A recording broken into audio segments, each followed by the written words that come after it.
ఒక వ్యక్తికి తన సొంత బాధ్యత ముఖ్యమా లేక తను సేవ చేసే ప్రజల శ్రేయస్సు ముఖ్యమా? ఈ ప్రశ్న వినడానికి సింపుల్గా ఉన్నా దీనికి సమాధానం చెప్పడం చాలా కష్టం. సరే, ఈరోజు మనం ఒక పురాతన భారతీయ కథలోకి వెళ్దాం. ఒక రాజుకి ఒక దెయ్యానికి మధ్య జరిగిన ఈ సంభాషణ నాయకత్వం గురించి మనకేం చెప్తుందో చూద్దాం. మన కథ మొదలయ్యేది ఉజ్జయిని నగరంలో. ఆ నగరాన్ని విక్రమాదిత్యుడు అనే ఒక గొప్ప రాజు పరిపాలిస్తున్నాడు.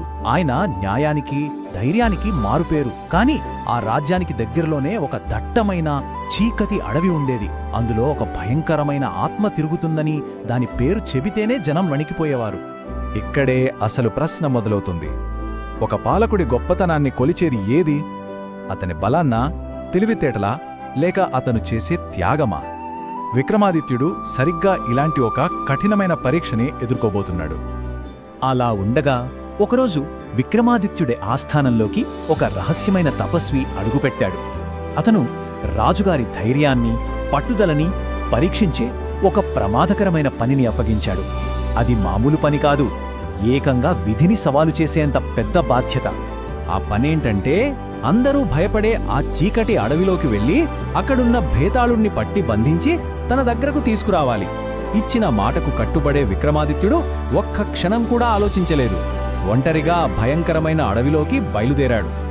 అడవి లోపల దట్టమైన చీకట్లో ఒక చెట్టుకు తలకిందులుగా వేలాడుతూ కనిపించాడు ఆ బేతాళుడు. విక్రమాదిత్యుడు వెంటనే వాడిని పట్టుకుని తన భుజం మీద వేసుకున్నాడు. కాని దాన్ని మోసుకుని బయలుదేరేగానే ఆ దెయ్యం మాట్లాడటం మొదలుపెట్టింది. అప్పటి నుండి అసలు పరీక్ష మొదలైంది. భేతాళుడు ఒక విచిత్రమైన ఒప్పందం పెట్టాడు. నేను నీకు కథలు చెబుతాను, కాని ప్రతి కథ చివర్లో ఒక ప్రశ్న అడుగుతాను. దానికి నువ్వు ఖచ్చితంగా సమాధానం చెప్పాలి అన్నాడు. ఇక్కడే అసలైన చిక్కుముడి పడింది. ఇది విక్రమాదిత్యుడికి అగ్ని పరీక్ష లాంటిది. తపస్వికి ఇచ్చిన మాట నిలబెట్టుకోవాలంటే భేతాళుడిని తీసుకుని వెళ్లేంతవరకు మౌనంగా ఉండాలి. కాని భేతాళుడి శాపం ప్రకారం మౌనంగా ఉంటే తలపగిలి ప్రాణం పోతోంది. మాట్లాడితేనేమో భేతాళుడు తప్పించుకోపోతాడు. అటు నుయ్యి ఇటు గొయ్యి లాంటి పరిస్థితనమాట. ఇక మొదలైంది అసలు కథ. భేతాళుడి ప్రశ్నల పరంపర. ప్రతి కథ ఒక క్లిష్టమైన నైతిక సమస్య. న్యాయం తప్పని ఆ రాజు చేత ఎలాగైనా మాట్లాడించాలనేది దాని ప్లాన్. ఆ మొదటి కథ ఏంటో ఇప్పుడు చూద్దామా? భేతాళుడు తన మొదటి కథ చెప్పడం మొదలుపెట్టాడు. ఒకే అమ్మాయిని ప్రేమించిన ముగ్గురు వ్యక్తులు ఉండేవారు. ఒకరు గొప్ప యోధుడు, ఇంకొకరు మహాపండితుడు, మూడో వ్యక్తి ఒక సాధారణ రైతు. అనుకోకుండా ఆ అమ్మాయిని బందిపోట్లు ఎత్తుకెళ్లారు. అప్పుడు ఈ ముగ్గురు ఆమెను కాపాడ్డానికి బయలుదేరారు. వాళ్లలో యోధుడు తన బలంతో బందిపోట్లతో పోరాడాడు. పండితుడు తన తెలివితో వాళ్లు దాక్కున్న చోటుని కనిపెట్టాడు. కాని రైతు దగ్గర బలం లేదు, పాండిత్యం లేదు. కేవలం అంతులేని ప్రేమ, ధైర్యం మాత్రమే ఉన్నాయి.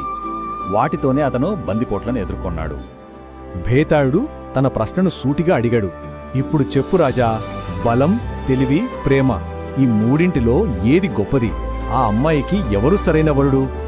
ఒక్క క్షణం ఆలోచిస్తే దీనికి సమాధానం చెప్పడం అంత సులభం కాదనిపిస్తుంది కదా. కాని విక్రమాదిత్యుడు ఎక్కువసేపు ఆలోచించలేదు. అతని సమాధానం చాలా స్పష్టంగా ఉంది: రైతు. ఎందుకంటే యోధుడు తన విధిని నెరవేర్చాడు, పండితుడు తన జ్ఞానాన్ని ఉపయోగించాడు. కాని రైతు మాత్రం కేవలం స్వచ్ఛమైన ప్రేమతో తన ప్రాణాలను కూడా లెక్క చేయకుండా ముందుకు దూకాడు. రాజు మాట్లాడాడు. ఇక భేతాళుడికి పండగే కదా. శరత్ ప్రకారం హట్మని మాయమైపోయి మళ్లీ చెట్టు మీదికి చేరాడు. కాని విక్రమాదిత్యుడు ఓటమిని అంగీకరించే రకం కాదు. మళ్లీ వెళ్ళాడు, మళ్లీ పట్టుకొచ్చాడు. ఈ ప్రయాణం చాలాసార్లు పునరావృతమైంది. ఇది రాజు యొక్క అసాధారణమైన పట్టుదలని చూపిస్తుంది. ఇలా ఎన్నో కథలు, ఎన్నో ప్రయత్నాలు జరిగాయి. ఇక చివరిగా బేతాళుడు ఒకే ఒక్క ప్రశ్న అడిగాడు. కాని ఈ ప్రశ్న మిగతా వాటిలా కాదు. ఇది రాజు ఉనికినే, అతని కర్తవ్యాన్నే ప్రశ్నించేది. ఇది అంతిమ సందిగ్ధత. ఒక నాయకుడిగా నీకు నీ వ్యక్తిగత బంధాలు, నీ కుటుంబం ముఖ్యమా, లేక నువ్వు సేవ చేస్తానని ప్రమాణం చేసిన ప్రజలు ముఖ్యమా? ఇది ప్రతి నాయకుడు ఏదో ఒక సమయంలో ఎదుర్కొనే ప్రశ్నే.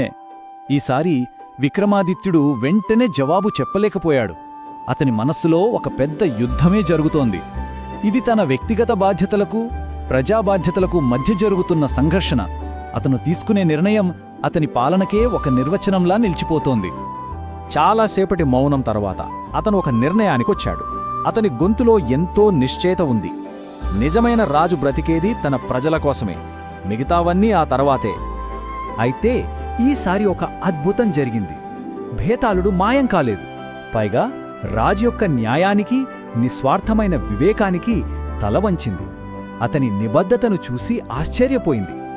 అంతేకాదు, భేతాళుడొక షాకింగ్ నిజాన్ని బయటపెట్టాడు. ఆ తపస్వి ఒక దుర్మార్గుడని, భేతాళుడు శక్తులను ఉపయోగించి రాజును చంపడానికే ఈ కుట్ర పన్నాడని చెప్పింది. ఈ ఒక్క మాటతో కథ మొత్తం మలుపు తిరిగింది. సో చివరికి విక్రమాదిత్యుడు ఆ తపస్వి కుట్రను భగ్నం చేసి విజయం సాధించాడు. కాని ఈ విజయం కేవలం అతని కత్తిబలం వల్ల రాలేదు. తన సుదీర్ఘ ప్రయాణంలో ఆ భేతాళుడి చిక్కు ప్రశ్నల ద్వారా అతను సంపాదించుకున్న వివేకం వల్లే సాధ్యమైంది. ఈ కథ మనందరి ముందు ఒక పెద్ద ప్రశ్నను ఉంచుతుంది. నిజమైన నాయకత్వం అంటే ఏంటి? అధికారాన్ని కాపాడుకోవడమా, త్యాగం చేయడమా, లేక వివేకంతో నిర్ణయాలు తీసుకోవడమా? ఈ పురాతన కథ నేటి నాయకులకు కూడా ఎన్నో పాఠాలు నేర్పుతుందనడంలో సందేహం లేదు.